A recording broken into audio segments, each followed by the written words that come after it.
नमस्कार, मैं रघुनाथ प्रसाद आज चर्चा कर रहा हूँ केंद्रीय विश्वविद्यालयों में स्पेशली रिजर्व कैटेगरीज के more than 50% posts of teaching staff की वैकेंसी के विषय में।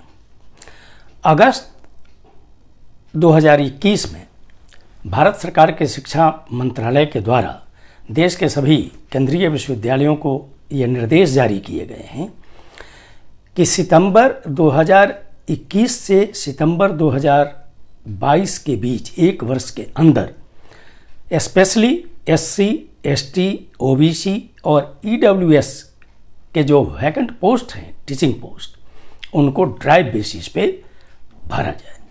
बहुत से यूनिवर्सिटीज़ ने एडवर्टीजमेंट इस बीच निकालना प्रारंभ कर दिया है। इस संबंध में मैं पहले चर्चा करूं कि एक झलक हम ये देख लें कि एक्चुअली वैकेंसीज की टीचिंग पोस्ट की अर्थात प्रोफेसर, एसोसिएट प्रोफेसर और असिस्टेंट प्रोफेसर के वैकेंसीज का परसेंटेज क्या है इन सेंट्रल यूनिवर्सिटीज में। तो जनरल की वैकेंसी है 15%, शेड्यूल कास्ट 45%, शेड्यूल ट्राइब 52% और ओबीसी 56%।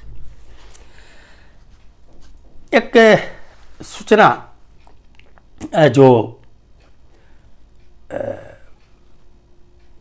आरटीआई के माध्यम से प्रकाशित हुई, जो दिसंबर 2020 की है, उसके अनुसार जो वैकेंसीज की स्थिति बतलाई गई टीचिंग पोस्ट की, वो बतलाई गई है शेड्यूल कास्ट का 1012, शेड्यूल ट्राइब का 592, ओबीसी का 1767, ईडब्ल्यूएस का 805 और दिव्यांगों का 355।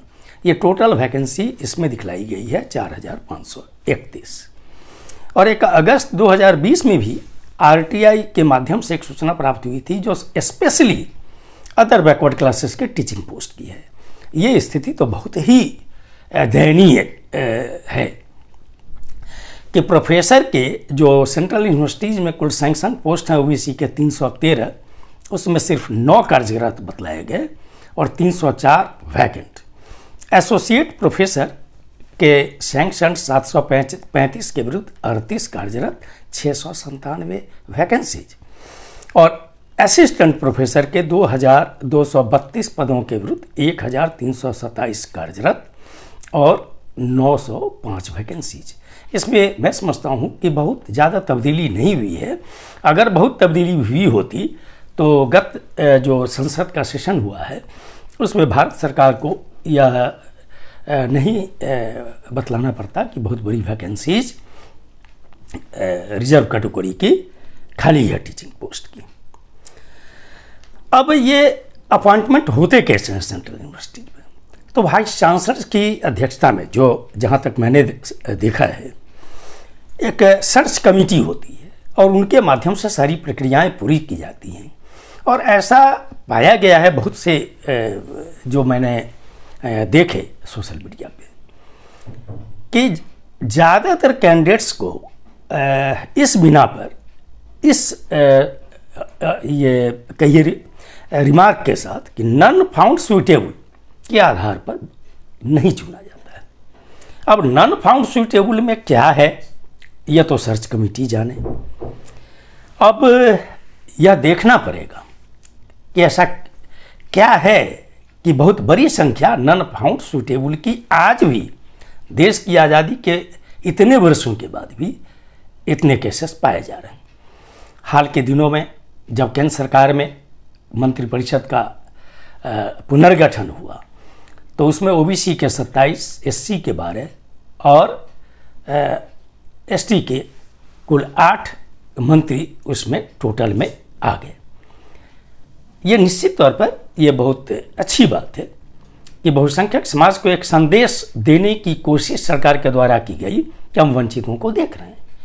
लेकिन क्या एक भारतीय नागरिक के रूप में मैं ये नहीं चाहूँगा कि क्या मंत्रियों में इन समाज के लोगों की संख्या बढ़ा देने से क्या बहुसंख्यक समाज का जो 85% की आबादी है उनका कितना भला हो पाएगा यदि विद्या के मंदिरों में, विश्वविद्यालयों में इन वंचित समाज के पढ़ाने वाले लोग नहीं रहेंगे, जहाँ से भारत के भविष्य पैदा होते हैं जिन विश्वविद्यालयों से।